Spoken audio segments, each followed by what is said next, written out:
Welcome to the Fit Dad Nation podcast, forging strong fathers and raising a stronger generation.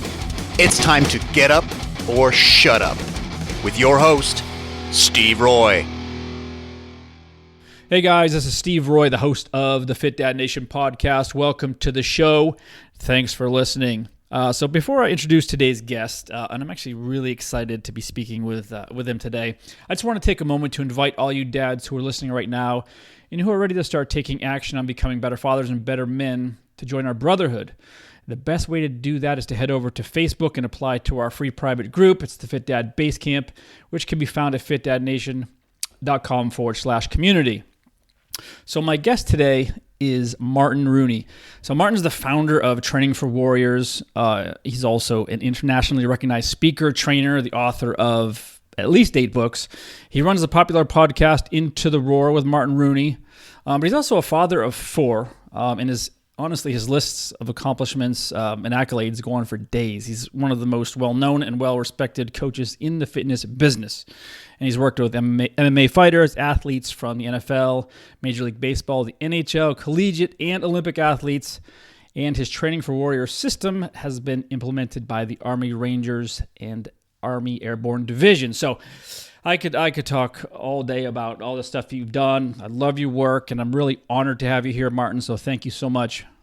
Hey, well, my pleasure, Steve. And for everybody listening, when you hear all that stuff, sometimes people say, hey, did this dude really do all this stuff? And the thing is, I say, instead of thinking it sounds really cool, all those things, it just means I'm getting old, man. And I've been so all the stuff you just read, that's 25 years of stuff. So you didn't even read 25 things, so that's not even one cool thing a year. So yeah, right. That's one way to look at it. Yeah.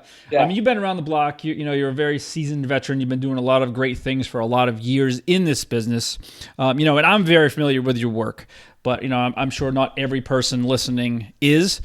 So I'd love to hear a little bit about your backstory, how you got started, how you started Training for Warriors, and how you got to be doing what you're doing now. Yeah. To start off, I'm originally from New Jersey and grew up there. My mom was a phys ed teacher. My dad had his own business. He was kind of an entrepreneur, but was an Olympic caliber rower, before that. So athletics was always a big part of my life, and fitness, and I was kind of raised with that, with an attention to nutrition. I really credit my mom with a lot of this stuff now, and it's interesting. It's going to come full circle when we talk kind of this concept of being a dad. Being a dad is about the information that you hand off. And now I'm seeing how a lot of this has come full circle for me, where I am the combo of the stuff my parents gave me. And it just, in both the entrepreneurial sense and the health sense. And now I'm handing these ideas off to my own kids. So I was a kid raised with, hey, you eat good meals. You got to have a great breakfast. You got to get 8 hours of sleep. This is how you take care of yourself. And you got to train in order to be better. And it's interesting that I ended up getting a track and field scholarship to Furman University in South Carolina. That's where I went to undergrad. Then I went to the Medical University of South Carolina, got my degree in orthopedic physical therapy and my master's in health, which is what my mom had too. And then I made the U.S. bobsled team, which obviously that makes no sense, but they had some open trial. I was still ready, always staying in shape, which I think we're going to talk about today on this show is, it's not that I have some crazy genetic gifts. I just always stayed really consistent. I'm going to challenge everybody about that today. And then when there was an opportunity, I was ready. So I represented the U.S. for a while, and then I came back home to New Jersey, became an orthopedic therapist. And for everybody listening, I discovered that's not what I wanted to do. And I realized that everybody was telling me that was something I wanted to do. So I think another thrust we got to talk about today is don't waste a ton of your time on stuff you don't love, right? So it's kind of funny. Steve today was like, hey, man, thanks for being on the show. I can't believe it. And I'm like, what are you talking about? I love doing this. This I love doing. Now, if you asked me to, if you said, hey, man, do you want to go to IKEA with me to go pick out furniture, then I'm not going to probably show up. But the thing is, it's doing what you love, which is where I've spent my last 20 years. And that started with first the Parisi Speed School. This was a sports performance organization that I helped to launch with Bill Parisi, who was a best friend and mentor of mine. And the system has trained over 1 million kids. So it was all about youth sports performance. And we started that in a day and age when that didn't exist. And then it led us to these really cool opportunities, like you heard, with coaching in the NFL and all these NFL stars and Olympians and all that. But what I noticed is as my books started to get out there, it wasn't world-class athletes that were reading the books. And to be honest, there aren't that many of those guys, but it was the regular, hey, moms and dads and people that they wanted to get in shape again, or they were a former athlete, or they were somebody that's like, man, I got to get my life back in order. These were the people that I realized, wow, there's a bigger mission here. There's this hole that no one's taking care of these people, and they're the future parents of our next generation. So it's kind of interesting that I didn't see it at the time, but that became the big mission, and that mission was training for warriors. And now, almost 20 years later, we've got facilities all over the world, thousands of people a day doing this program. And it's just so interesting to see that now my email box is now filled with these stories of these people that's like, man, I lost all this weight, or I got my life back, or I'm a better parent, or I'm not drinking anymore, I'm off medication. And everybody's our age. These aren't 80-year-old people. This is 30s and 40s and 50s. And now, so full circle, that's what I'm servicing, or the community. But at the same time, now I'm a father of 4, and I got one in high school, one in middle school, one in elementary school, one just started school. And I'm also navigating that too, and trying to figure out how to balance all that. And that's why I think this podcast idea is perfect. Yeah, man. So, man, one of the things that I love about you is, you tell it like it is, right? This is an industry that's notorious for shady marketers, people looking to make a quick buck, telling you what you want to hear just to make money, but you just, shoot from the hip. You're just a straight up honest guy. Teach the basics. You're not trying to pitch on anything. You're just living your truth. I mean, I was going to ask you what your key to your passion. I mean, you have so much energy, and I think it's just related to the passion, right? I mean, you just absolutely love what you do, and that's something I definitely want to talk about a little bit later, is not wasting your life doing shit you hate, but instead pursuing those things that you do love. And so when I see you and hear you, and I mean, you're on stage all over the world, you've got programs and courses, and I mean, you got so much going on, but I've never seen you just moping around. Like, you're always full speed, high energy, and it's awesome. I love it. Well, hey, I appreciate that. And I attribute it to, and I will say this, there was a time when I wasn't like that. And again, for everybody listening, I think this is a great launch pad for what we're talking about. I spent almost 4 years in a job. Not that I hated it. Hey, for anybody that's a physical therapist out there, this isn't like, hey, change your job. If that's what you love and it's your ultimate passion, do it. But I knew there was something more. And so it was almost like, and it was the way that insurance and health insurance was set up then, and the amount of work that we had to do. But I really wasn't impacting the number of people I wanted, and I wasn't as passionate about the exact subject. I loved the people I worked with, and I loved helping people, but I realized I wanted to do it in whether using fitness or sport or something, and to reach more. But that 4 years, man, I'll tell you this, and this should resonate with everybody. Friday was ruined because I would get off late. I had the worst schedule, so I'd get off about 10 o'clock on Friday nights. Friday was ruined because of that. Saturday was ruined because I knew Sunday was the last day of the weekend before I'd have to start back on Monday, and I'd have that knot in my gut. I'd wake up, I'd sit in an hour of New York traffic to get there, and it was just kind of like, it was wash, rinse, and repeat. And the world was telling me, and this is important, the world told me that, dude, this is what you do till you're 65, and then you get to enjoy your life. And I remember about 3 or 4 years in, I was like, I can't do it. But I was terrified. I was terrified to try something else. I was terrified because no one wanted to listen to me about going for what I really believed in, or because it didn't exist.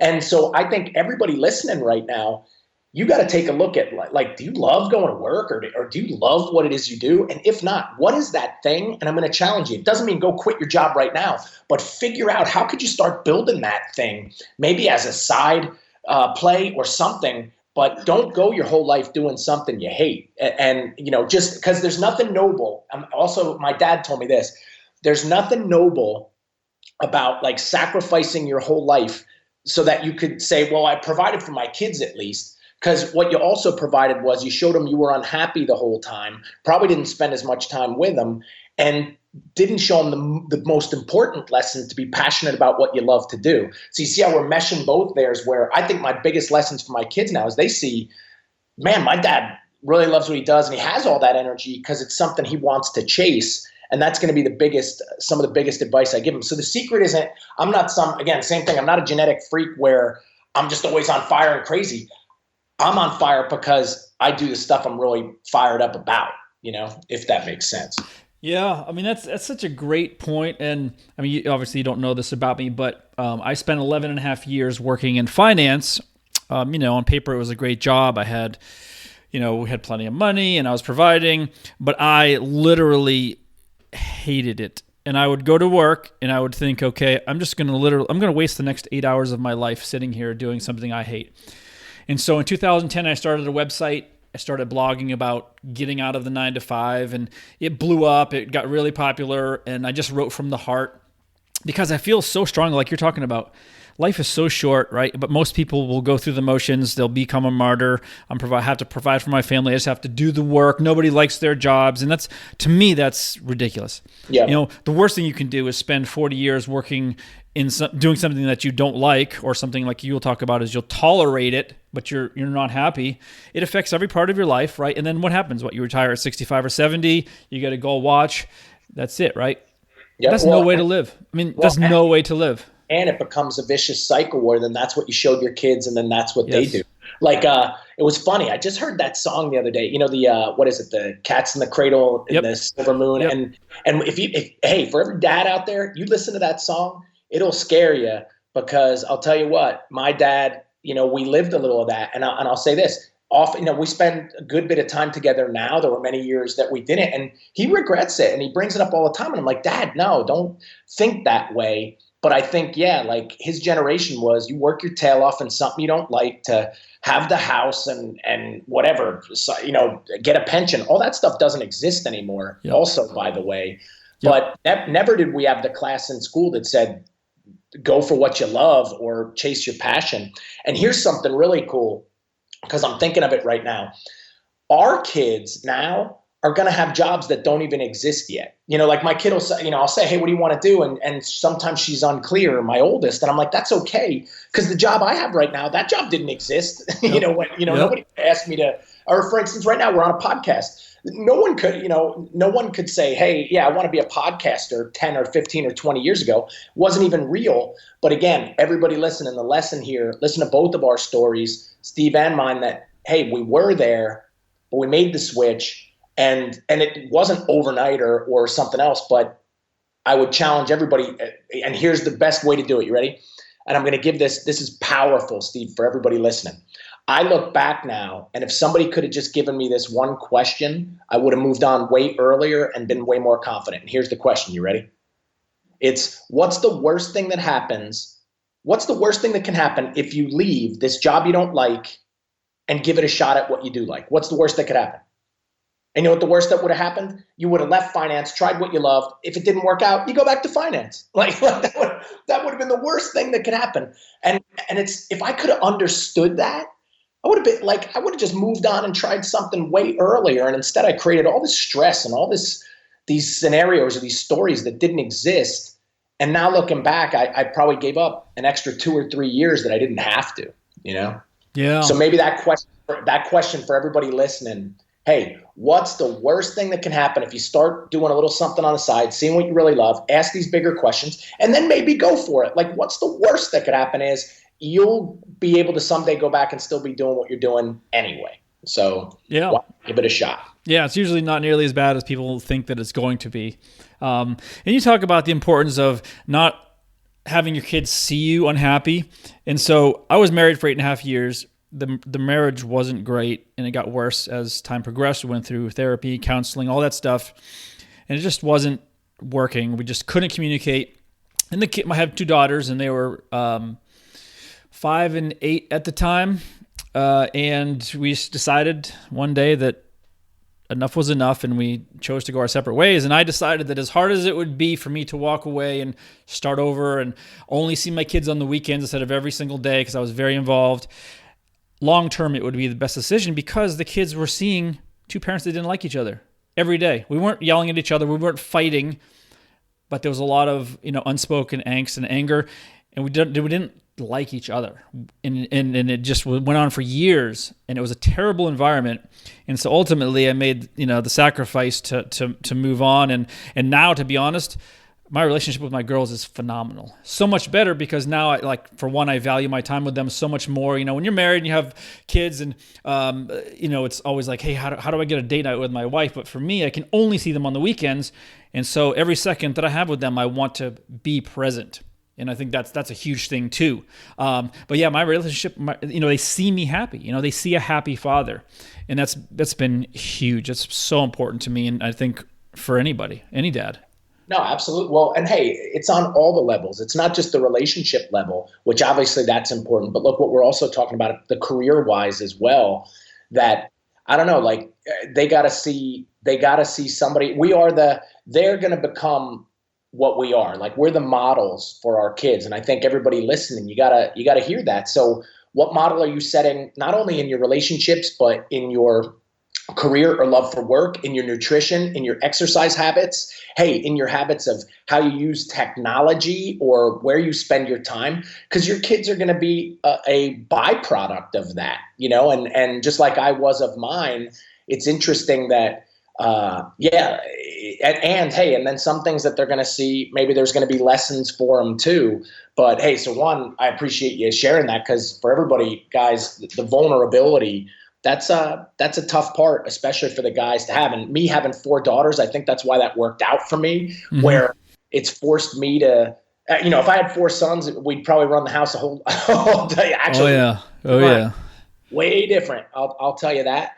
But it's the kind of thing that it forces you to be better, understand some of the stuff. But for everybody listening too, I can't say that I got it all right. Like, hey, from relationships to parenting, nobody gets a manual when it starts. And just like the career stuff that we talked about, we get into careers we don't really understand or know much about. And so, yeah, it's reminding me once again, all the stuff that we should know is the stuff they don't teach us in school. Yep. And it's funny you mentioned role models. I mean, that's one of the main things when I ask guys, why do you want to be healthy? Like, why now? Well, I want to be a better role model for my kids. Unfortunately, this society has made it super easy for us to be overweight and eat crap foods 24/7. And so a lot of us aren't, and that's a big frustration as a coach, is helping guys get over that and start teaching your kids. They're going to learn from you, right? You're not going to tell them to eat broccoli and cauliflower while you're eating Big Macs and fries, right? You have to show them. You have to lead by example. And we're not, some of us are doing it, but I think most aren't, right? It's just too easy. No, and not only that, but I think the sadder part of it all is everybody knows what to do. It's like we had talked about before. It's that little bit of discipline and consistency to do what you know. Because it's kind of like, hey, I had to eat broccoli up for a long time until I started to prefer that over bad food. I'm not going to lie. It's the same thing. Again, there's nothing magic about me that hey, if there was bad stuff in front of me, I'd probably prefer to eat that. But the key, though, then is don't bring it into your house, which is part of it. And then, hey, I'm going to work out today. Do I always want to work out? No, but it has become so habitual. And I do know that, again, for who I am and what I do and for my kids, I want to be that role model. And it's more important. That's what drives me now. So no longer when I was 20, I wanted to have big arms so I looked cool. Now I just want to be in shape so I could still run around with my kids, when my youngest is in high school, instead of them saying, hey, what's your grandfather doing here? At least they'll be like, hey, your dad still looks in shape. So I guess that's a big piece that everybody listening is, what are we talking about there is what's your motive, right? Like, how there's that word motivation and you said, hey, you're real motivational. Yeah. Well, the secret is you got to have a motive. And so I think everybody, one part we've already hit today is, man, figure out where you're at career-wise and are you doing what you want to be doing? Another one is, what are your motives? So if you're listening to this and you want to lose weight, well, why? Because unless you really understand that deep, it's easy not to do it. Or, hey, I want to be a better parent. Well, why? Like, what's going on? And man, when people have that, now you see how we're talking, like one is passion. Now you got a motive. You put those two together and you start to become an unstoppable force. And you have a real reason to do it. Because if not, Netflix is going to be easier than going to the gym. And like you said, Big Macs is easier than like going and buying a meal and spending time cooking it. And that's just the facts. Like you said, like, I'm not going to sugarcoat it. It's just kind of like, and I will tell every dad out there listening, it's not that hard, guys. It really isn't, man. Get like 2 or 3 workouts a week, which actually that's not even the most important thing. It's get 8 hours of sleep, stop putting the crap in the hole under your nose, and make sure you get, just learn how many calories you need and kind of stick around there, and then make that stuff from good sources, and you're going to be rolling, but keep getting 4 hours of sleep because you're scrolling through crap, stressing yourself out, or watching TV. Hey, keep eating crap food, and then add on top of that, never get to the gym. Yeah, recipe for disaster. And yeah, I mean, people can sell you a million, like you were saying, big ideas, or try to confuse you with science. Man, it's not much harder than balancing those three areas I just mentioned. Yeah, it's funny you say that. I mean, because we just started a new challenge today in one of my private groups called Back to Basics. And yeah, we're focusing on drinking enough water, getting enough sleep, doing some mobility work every day, exercising a little bit, and then getting rid of processed foods and sugars. I mean, just basic, right? But that's at the core of all of this, right? It doesn't matter. All that other stuff is just noise. Get those things under control, but get them under control consistently. You can't do it, like you mentioned, I think before we were recording. You can't do it for a day, a week. You can't do the keto for a week.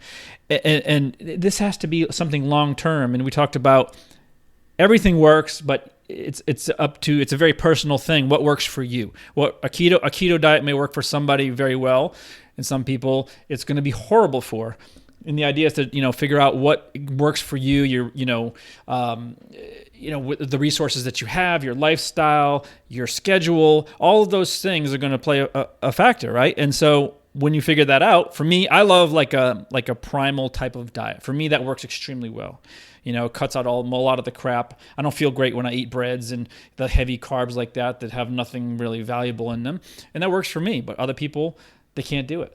And that's okay. Find what works. But then, like you said, consistency will beat intensity every day of the week, right? You just consistent. That's where it'll come. But we're not doing that. And I'd love to hear your thoughts on why. Why can't we? Because we have so much information. We have every possible hack, tip, whatever available at our fingertips. And we're still not doing it, right? We're getting fatter as a country. And it's just not working. Yeah. Why? Well, I think part of it, again, it comes back to, look, the information is there, but the motivation has to be there, the real dire stuff. Like, I'll tell you this, when the people that I've seen become very successful and do incredible lifestyle changes, it's after they get a really bad blood report, or the doctor says, now you're going to be on this medication the rest of your life. Or you've heard of the person that gets cancer and then they all turn it around. And you know what? That just shows that as soon as they've got this incredible motivation, the ability was there all along. They just needed that. So that's why I'm challenging everybody. Come up with that motivation of your own before it's a dangerous one. Because see, all those ones I just talked about, those are sad. Like when I've got some friends and it's like, man, I found out I got diabetes. That's when they get serious and they really go. And it's like, man, do we really have to be 250 or 300 pounds until we finally say, and get this wake up call from the doctor that, hey, is essentially saying you might die here. You got to do something, or you now have heart disease or that's the.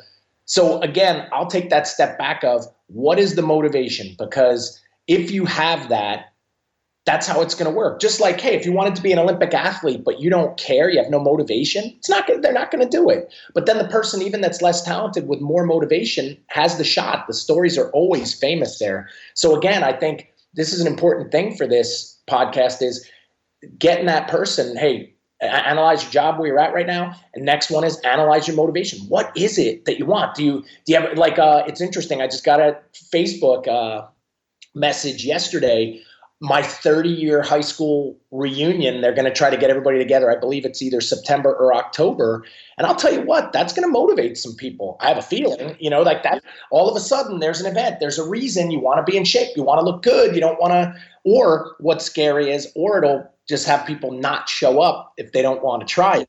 But the whole thing is, what is that? What's your reunion? What's your medical thing? Or why do you want to do it? Do you want to lose 20 pounds or just get healthy again, which I think are great goals. But ultimately, as we start to get older, I think the one, Steve, that everybody should be aware of is, hey guys, we just want to live longer, right? Like that one is what motivates me. I want to live as long as I can, as healthy as I can.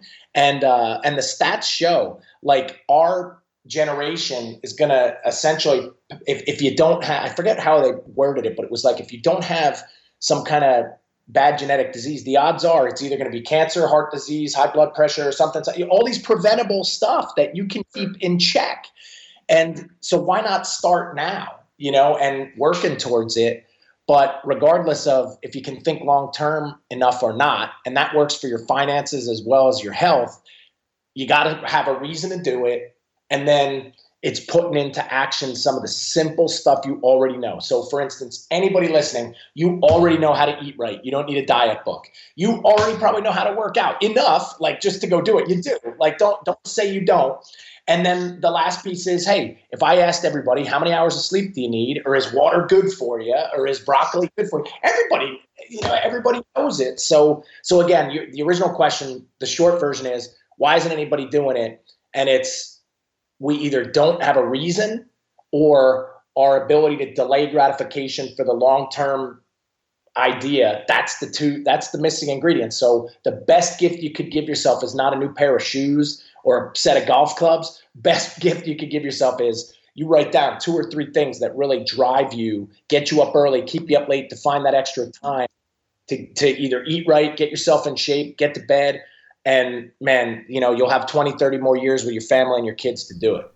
Yeah, that's it. And you said something, I read something that you wrote saying aging is inevitable, but how you age is not. And that you're not losing your strength because you've grown old because you're not using your strength. I love that. And it's true. I mean, what do we want as dads? We want to see our kids grow up, become flourishing adults, have kids of their own, all those things. And we want to be healthy enough to enjoy that, right? Not the hunched over grandpa that can't get out of the chair.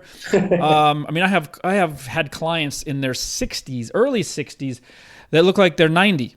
Yeah. And we're 47. You and I are the same age. I mean, that's not that far from us. And, movement is, movement, strength, those are absolutely critical. Well, right? and you can maintain them. All the science shows it. You can maintain muscle mass. You can continue to improve your strength, not meaning that you'll be stronger at 70 than you would be at 30. But the thing is that you can maintain it and keep it. And hey, for everybody listening too, now as I put the science hat on, because this is a lot of stuff that I studied in school, is hey, your amount of muscle mass and how long you can keep that's related to longevity. Your ability to keep strength related to longevity, bone density, a balance and coordination. So, because when you look at the people in their 70s, 80s, it's either a fall that results in some type of hip injury or head injury. And these are the reasons people at the end of their days, their lives really become debilitating. But if you keep that fitness as long as you can, again, one thing is you're going to live longer. The other one is the role model. And it's funny, as you were talking, I was just thinking this thing, like having 4 daughters, they're like truth serum, man. Like my kids would tell me, like if I was out of shape, they'd be telling me every day. And the only one I'm hearing from them now, because none of them ever say, hey, Dad, you're not strong or you're not fast or whatever. What they say is, Dad, your beard's getting gray. Yeah. That's what I'm hearing like every day. Oh, your beard's getting white. Your beard's getting gray. Hey, you wanna know where you're at? Have a 5-year-old walk around the house. She'll tell you exactly what where you're at in your life. But hey, if that's the only signs of aging that I'm showing, which by the way, guys, it's kind of inevitable, and no matter what I try to do, it's not gonna not go great. But then you're doing okay. But if your kids are like, man, my dad's way overweight, or he's just on the couch all day, or he has no energy, or he's depressed. Trust me, they're seeing that stuff too. And all of those are reversible. All of those are preventable. And I think that should be something that excites everybody listening, not gets them down if you're experiencing any of that. Mm-hmm. Yeah. My youngest daughter, she's in 4th grade. And so when I go into her school or to the classroom afterwards, she always says, Dad, my friends always say, hey, your dad is so fit. Your dad is so buff, and it's cute because, I'm 47. I'm not a young guy, but looking at the other parents, we're talking, hunched over, carrying 30, 40, 50, 60, 80 extra pounds. Their health is a mess. They look terrible.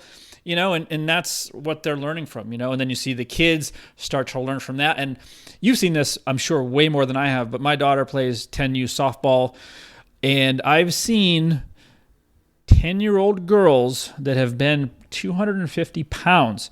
And now some of that, of course, is genetic. I mean, you can't control that. But I look at the parents sitting on the bench, right? They're 400 pounds eating big, they're sucking down big gulps. And I'm like, this kid doesn't have a chance. She's learning exactly what her parents are teaching her, that it's okay to gorge on all this terrible food, not, she's, let's give her credit for exercising and being on the team. But let's face it, this, what do you say to that? I mean, no, hey, it's a global epidemic now. It's considered, obesity is considered a pandemic. And it's interesting though, but even look how you danced around it a little bit, where it was like, oh, well, it's genetic. Yeah. I don't know if I buy that, right? Like I think, if we did play the nature versus nurture, there was always a blend.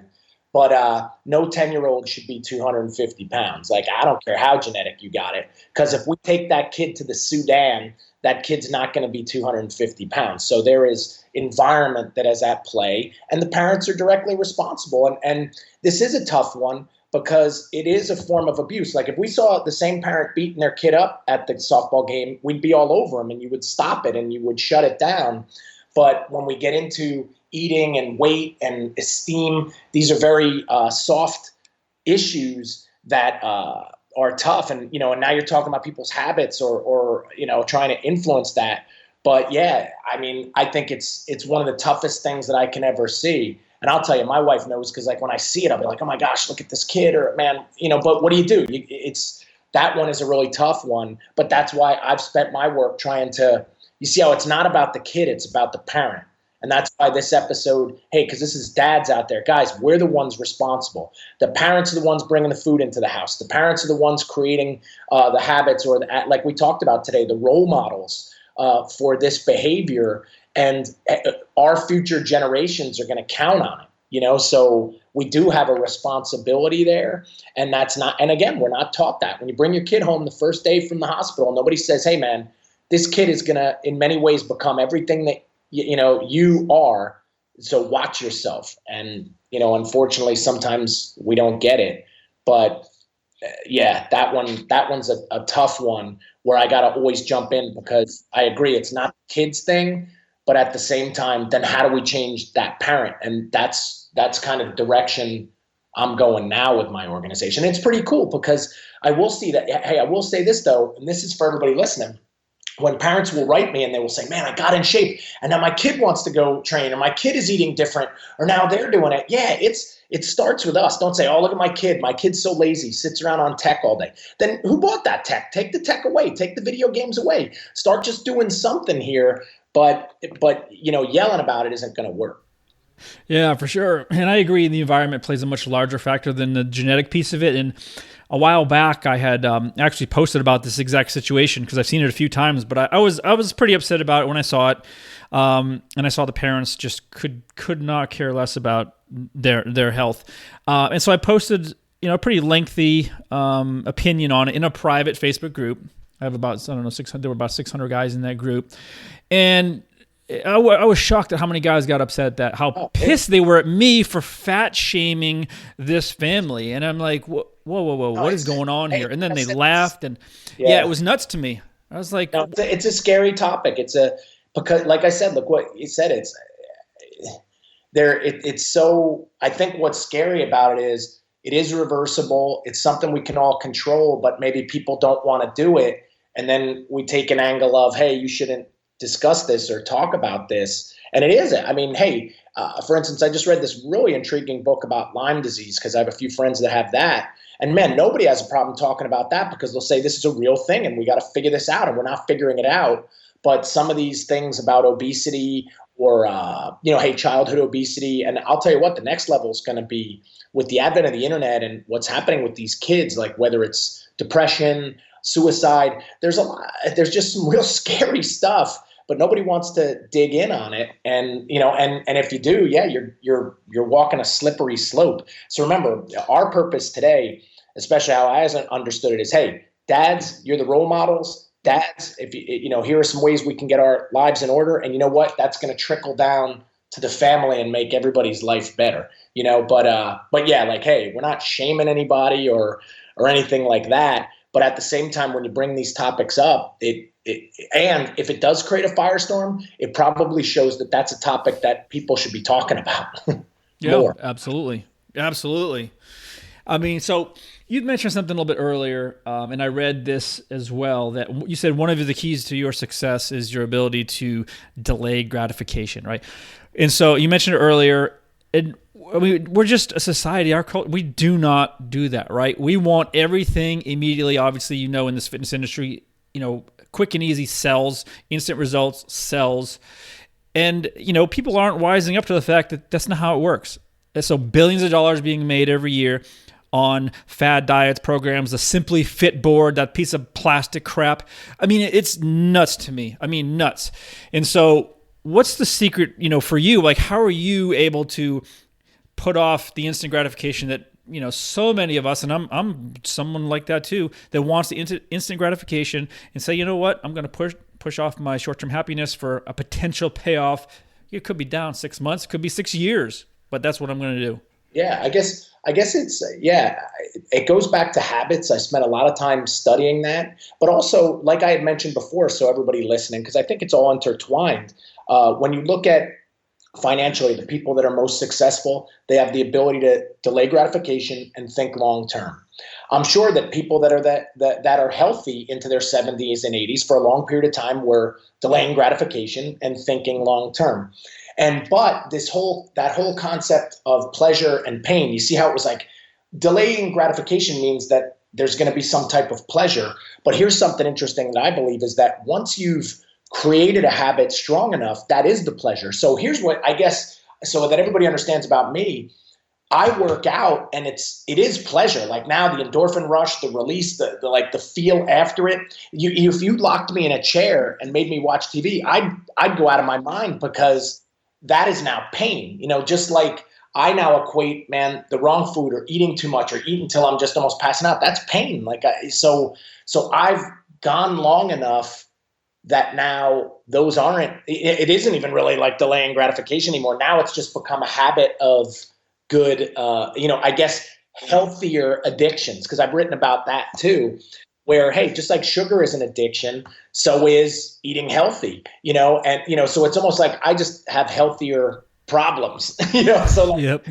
Like in a weird way to look at it. So it's kind of like we're all on the same spectrum, if you would use this, of the stuff that we do from exercise and sleep and nutrition, but it's where you are on it has been the long-term stuff you do until that's what you do. So somebody might think I'm nuts, but yeah, like my family knows, like, yeah, I don't get dessert. I don't watch TV. I go to the gym. I eat good stuff, but those are the things that I do are pleasure to me. So if so for instance, if I missed a workout because I'm too busy, that was painful, not the reverse, but that took a long time, I guess, of just habit to do it. But again, so I would push back. It's to the habits you create, and they do take time. No science can equate how much, you've heard 21 days, 30 days, something like that. No, here's what I would say. Just keep going until that's the new normal, and then just keep eating right. And that's the normal. And now I've just been doing it so long. It's kind of, So I guess I'm trying to get it across, guys. If you do it long enough, it's not like you have to suffer to get to the gym, or it's not like you have to suffer to read that book or get to bed on time. Instead, it starts to become your new normal, and those are your habits that you're doing. So, but I would agree though, but it's still, you are delaying the more immediate gratification for later. You're thinking long term, and I'm trying to drop that on everybody, because that one sticks in my head. Just like, why did I always study in school? Because you wanted that long-term result of the better grade to get to the school, to get to something else and really learn your knowledge. Why do I eat better now? Because I don't want to find out I have some disease or have to be on medication the rest of my life later. Hey, why do I work out? Because, man, I want to maintain my body so that later, like, I can still do stuff with my family. And when I am older and finally have even more time to do all the things I wanted to do, that I can do them. And so those, and why don't I blow my money on stuff now versus saving it and investing it in, because it's that ability to think long term.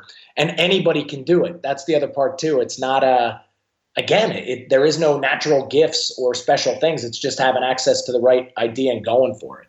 Yeah, I mean, that point is so powerful, in case anybody missed it, but the idea is to do something long enough where it's no longer suffering. People think, oh, I've got to go on this diet or I have to exercise.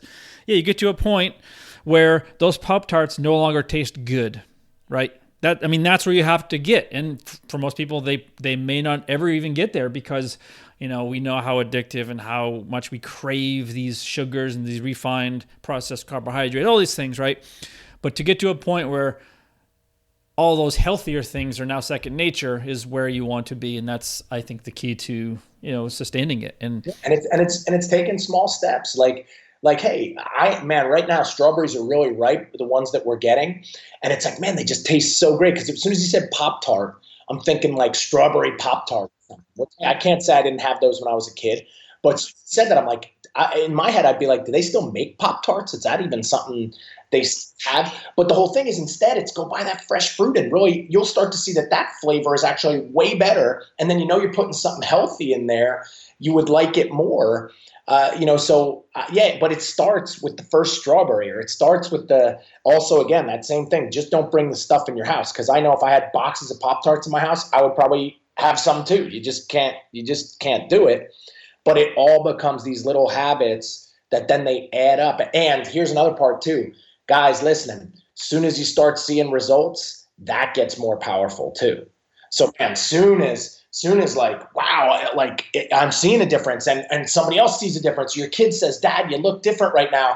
Man, it's going to start rolling because the motivation gets stronger, but you got to get it, you got to get it started, and here's another one. We just talked about long-term, another big piece that everybody should hear. Fitness, nutrition, because you even use the word diet. I don't even use the word diet. It's fitness, nutrition, exercise. That's forever. I don't think anybody got that point into our heads that it's not a 3-week program or a 2-week crash diet or man, let me hammer this out because I got a reunion coming. It's like I just somehow accept that this is for the rest of my life. I got to get my workouts in. It's like medicine. If somebody could take medicine 4 days a week or every day of the week because they got high blood pressure, just go exercise 4 days a week and it's like the same thing. You don't have to take the medicine. So I like to think that way too. When I'm eating my strawberries, I'm taking my medicine. When I'm getting to bed on time, I'm taking my medicine. And if anybody researches it enough, man, you don't get enough sleep or eat wrong or all these things. That's where the real disease happens, not the meds that they get you stuck on. So it is just another one I wanted to give you. Hey, one thing is you got to think long term, and really. So what is long term thinking? The ultimate is it's for the rest of your life. Just exercise should be part of your life. Sleep and good food, just part of your life. And I know it's easier said than done, but if right now it's not part of your life, you've made that a habit, you can make the other habit too. Absolutely. And, I wanted to talk about something. We spoke about this before we started rolling. And this is anytime I poll my audience or do a survey or put a question up on social media, one of the most common, top 3 probably, reasons why guys aren't fit is their perceived lack of time. And so I look at you, 4 kids, right? Booming business. You've got a million different things going on, courses, and you're traveling the world. You have way more going on than most people. And yet you are ultra consistent with eating a good diet and training hard. It's part of your life. So, we just look at you as an example, right? And you're not dead on the phone here. You're not dying. You're not exhausted, right? You're supercharged. And most people are the exact opposite. And so, it's just a matter of finding the time, right? And it's obviously we all have the same time. We all can do it. And, maybe it comes back to why, why aren't they doing it? They have to find that why. But what do you tell your people, your clients, your athletes? Say, I don't have time. I got to do this. I got to do this, da-da-da. The time stuff is one of the biggest excuses. And hey, here's a few things that I do. We sometimes play a game and we show there's 168 hours in a week. And then I say, okay, put in getting 8 hours of sleep. Put in how long it takes to work. Put in this, that. And no matter what we do, we always find 20 to 25 hours still left. So that should be 2 or 3 hours a day that are still open. And I'm talking, that's after you've spent time with your family, you ate and prepared your food, you did your commute, you did your work, you did your stuff. So what I say is, where are people spending that time? See, I don't have some magic amount of time, but I work out every day and it's an hour. Like it's an hour. It's not 5 hours or something like that, but I do that and I get to bed on time. But here's the piece, where I'm finding it. And we talked about this, where those hours are going to most people. They're spending more time on that on email, or they're spending more time a day on that just on like social media, looking at other people's lives. They're spending more time on that on Netflix. They're spending more time on that standing in line for the 4th or 5th coffee of the day because they're so tired they think they got to caffeinate and then they didn't get sleep. It's like, so here's the thing. If I were to say, how do I do it? I don't do any of those things. Right? We just cut cable at our house because no one's watching it. Why did we even have that? And I don't watch shows. I'm not going to invest 70, 80, 90 hours into like series of shows that I watch all these people do this. You know how many books you could read? You know how many workouts that is? And so the first challenge is I challenge everybody, write down where you're really spending your time. And are you efficient? Right? Because 24 hours is a super long amount of time to get a lot of stuff done, and most people don't, right? And we all have the same amount. We got the same amount as Bill Gates, Ben Franklin, the superhero in the world. And I'm always trying to figure out how to be more efficient. That's the first one. Now, the next one I'll give you, which is another piece of my philosophy, is then once you know your time, you got to develop what I call your non-negotiables, like the things that like they got to fit in there. Remember we were saying, I've seen this story about the big rocks. You got to put in the big rocks and then the other stuff goes. But if you put in all the small stuff, the sand and the dirt, like the Netflix and all these other things first, then the big rocks don't fit anymore. And that's what's happening to people, right?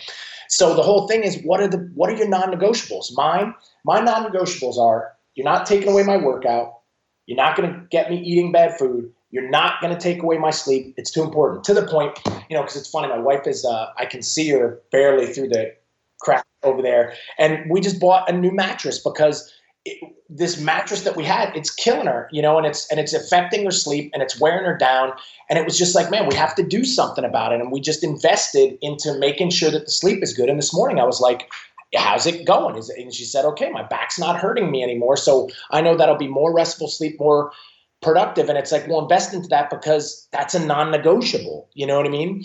And so do you see how those are going in first? I schedule that in first before something else. So for instance, I would not have scheduled this podcast and now not worked out because we put in a podcast.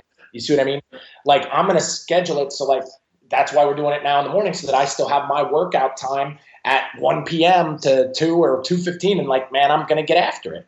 So I think those are my two biggies, and I hope in some way that can help everybody. The first one is, guys, write it down and see where you're spending time, man. And then you got to say, like, is some silly Netflix show more like important than your health? And if you can sit and look in the mirror and say that, I get it. And here's what I'll say too.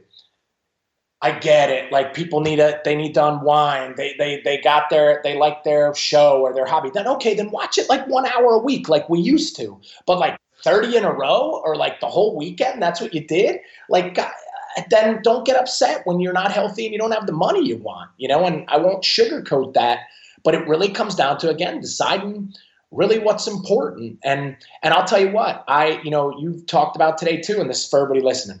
I have started to back off on my travel. This year, I coached track and field at my daughter's high school. I didn't miss one meet. That's the first time I never didn't miss something.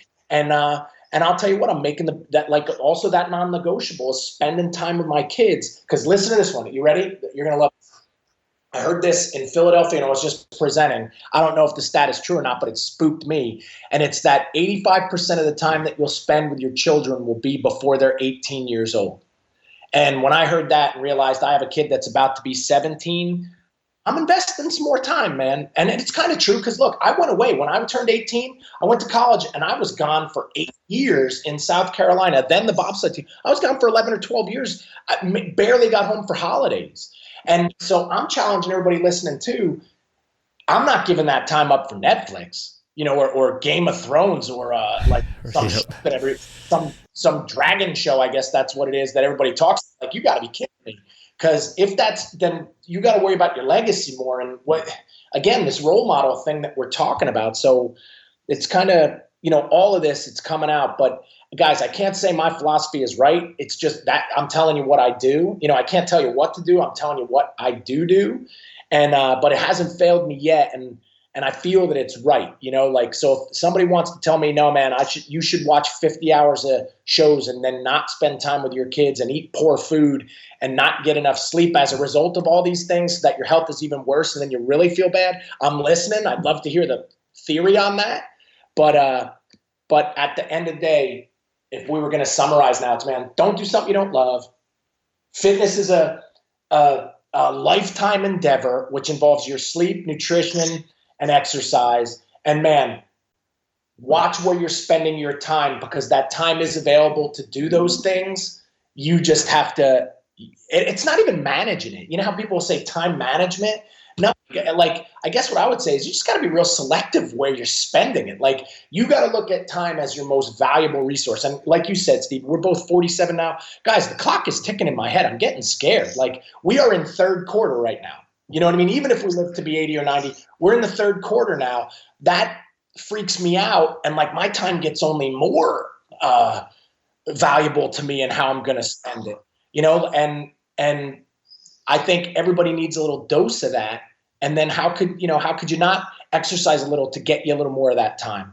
Or how could you not eat a little better to get you a little more of that time? Or how could you waste some of that time looking through somebody else's stuff? Like, hey, like this podcast, this is a valuable time user, because if somebody listens to this and you make a change because of this, you got to do it. But hey, you just invested some time, so there should be something you get back. But I don't know, some TV show that is about, I don't know, whatever it is, medieval times or something like that. I'm not sure. But yeah. But I can't tell people what is important, but they got to, you got to decide that for yourself. But I'm showing you how to do it. Yeah, I mean, I couldn't agree more. And at the end of the day, I mean, all of that requires us to be just brutally honest with ourselves, because most people will tell you, I'm too busy, I'm doing this, I'm murdering the kids over here, I got a job, I got to commute. But that, like you said, when you break it down, which very few people will actually do, to the hours in the day, you are going to find a big chunk of time that is available that you're pissing away watching Game of Thrones or playing video games. Even watch this. We don't even need a big chunk, man. You could probably still figure it out and still watch your hour show a couple days a week or more. I don't know. But here's the thing. We're not talking about crazy stuff. And I think that's important to get across too. Working out doesn't mean working out 2 hours a day, 7 days a week. I think we all think that, and then we do nothing instead. I'm talking about 2 or 3 hours a week that you work out. And here's the other part. You can't tell me you're busy and now that's why you eat bad food. So wait, you can buy bad food and eat it. You have the time for that, but not good food and eat it. There's no time differential there or make anything any harder. You see what I mean? So like the time excuse, that's really what it is. It's an excuse where you can buy the right food and eat it, get to bed on time, and then the workout would be the third part, right? See, like then find time for that. Because if you just started getting more sleep and eating better, you're already going to start being healthier and losing weight. That's guaranteed. The workout's the cherry on top just to keep muscle and bone density and feeling confident and good about yourself. So we're not even talking about too much time change here. You got to first find how to get those 8 hours and just buy good food instead of bad food and fill your house with it. Then keep chipping away with this new energy you have, and then find yourself 2 or 3 or 4 hours a week to work out. That's all I don't work out 20 hours a week, but 4 hours a week for 30 years, that's how you're in pretty good shape, So, and everybody can start today. Yeah, absolutely. I want to touch on one more thing because I know I want to be mindful of your time here. And so this is something that I feel very strongly about. This is something that I teach all the time, and it's taking care of yourself and making yourself a priority is not selfish. And most of us dads, I was like that for a long, long time. I was a martyr, right? I put everything, the bills, the house, the kids, my now ex-wife, everything came before me, so I didn't take care of myself. And I found that everything in my life suffered because of it. And when I got divorced, I made myself a priority, my health, and not coincidentally, my relationships improved. I mean, everything in my life got better. I mean, it really did. And so, my struggle is to help dads to understand that it's not selfish. It's selfish not to take care of yourself and to do the things that you're doing now. Put yourself first. Make your health an absolute priority, because I promise everything in your life will get better. Yeah, absolutely. I mean, so here would be maybe a short version of way to say that, because I've said it before, is before you can take care of anybody else, you got to take care of you first.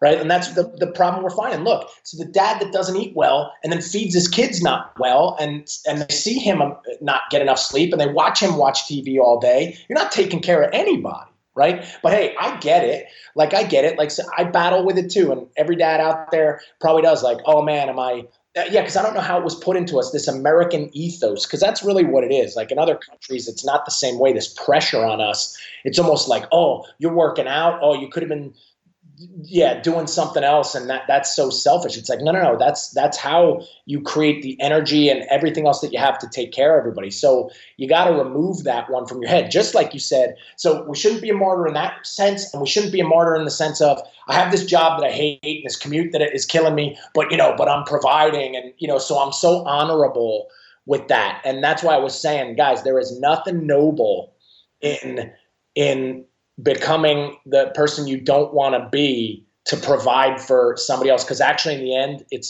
that's not a winning game, and so I couldn't agree 100% more. And we're not talking about crazy time. Like, I will say this, if you're so selfish though that now you're going to the gym and missing your kids' stuff, and you're and now you're doing float tanks, right? Hours a week, and of course you're going on retreats to Hawaii for 2 weeks to get your head straight. Like, hey, now I don't know. Then you got to watch, because or you're blowing the kids' college college fund on Tesla, so you can feel great. Hey, there's balance here too, but. And I hope everybody's laughing a little bit about it too. Because remember, guys, like, also, none of this is anybody's fault. Kids didn't come with a manual. Being a dad didn't come with a manual. We don't get taught great about fitness. We don't get taught great about finance. And then we're expected to know all this stuff. And then when it doesn't start going good, maybe we just fall into a rut. And what I'm hoping is this thing was a little kick in the pants today that everybody needed to hear, maybe. And look what we're talking about. It's always the same stuff. So take a look a little bit at the career. Where are we at? What do you want to really do? Take a look at your fitness. What are some changes that you can make in there? Just little ones at first, and start feeding off that. Hey, take a look at where you're spending your time. Is it on the stuff that's really important? Because I've been there, like, a lot for many years. I would be traveling. I'll be missing stuff from holidays to birthdays. And I would always say, but I'm building this thing that's going to take care of them or whatever else. But now I'm starting to see, you know what, you can still do both, right? Like, I can still figure it out and not have to miss stuff. And this is a biggie, and maybe that could be the conclusion too, is I see now, and this could be really cool. This is a new thing I've been talking about. I see that now, that if my business was a success and all the athletes I ever worked with got success and made money, and all the people that the business has helped got better and was a success, that's great. And many people view me from the outside as a success because of that. But here's what I'll say. If my kids and my relationships with my family were really lousy and they became nothing, but all those other things happened, I would be a failure. And I think that's why I was really excited to get on and talk about being a dad. Because see, this is like, that's the word that resonated with me, is being a dad. This wasn't like a, hey, how to make money episode or how to do whatever else. And I just want to maybe leave everybody with that one, that you're not a success because of how much money you make. You're not, like, your legacy isn't going to be the car you drive or the house you have. The legacy is going to be, did your kids do something better because you were there, or aspire, or, go on to be successful and do something amazing, because of you. And that will be your real legacy. Like, think about it. That's the legacy. Our children is our legacy, not like, again, like how many TV shows you watched or how many flat screen TVs you got to watch them on. And I'm, man, this one, and I get it. Like, now, we're at 47, we're going on 50. Maybe I understand it better. I didn't understand that when I was 30. But if you're 30 now and listening, you can get it faster than I did without having to make the mistakes I did, to learn it. And that one now is resonating deep with me, where it's getting much easier to say, no, I'm not going to take this trip to Europe for a week to go make some extra cash or spread, get one more speech. I'm going to be at these meets that I could never get back. And actually, now what I do is, when I do these things with my kids, I say, how much money would it have cost? Would somebody have had to have paid me not to do it? And what's interesting is some of these events that I've just been to, there is no amount. Like there really isn't. I can't even figure it out. Like even like $100,000 to miss my kid's greatest day at the state championships. Would that been enough? Which, by the way, no one would have paid me that anyway. And then it's just kind of like, no, yeah, I wouldn't have took it. And I don't know. I hope that resonates with everybody. But I want everybody to hear you're going to be measured as a success someday because of how your kids are doing. And that one is up to you. That's not up to their teachers or other people. And ultimately, we got to take responsibility for it. And it comes back to our health and our fitness, all the stuff we talked about today.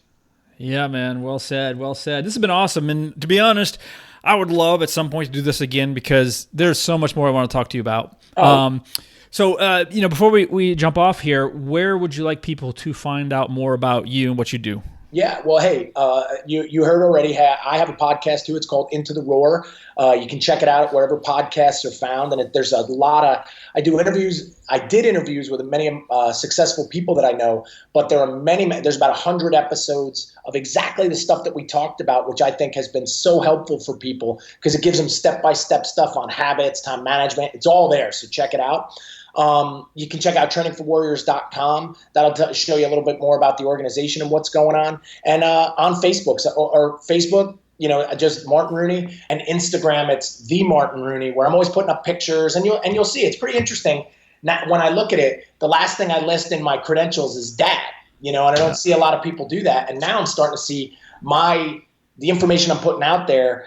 There's a lot of pictures of my kids and just the stuff that we're doing that's becoming a real body of work too. So it really matches all the stuff that we went over today. But I hope to hear from anybody that got something from it. Write me about it. Let me know. And I always try to help out how I can. And remember, everything that we talked about today is because we made mistakes doing it, not because we just knew it automatically. So no matter where anybody's at, you can get better. You just got to apply the strategies.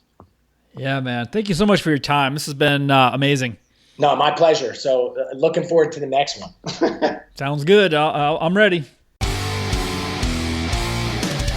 Thanks for joining us. And remember, if you want more information, check out the Fit Dad Basecamp group on Facebook. And don't forget to stop by fitdadnation.com. Until next time, keep kicking ass and taking the next step. You can do this, Dad.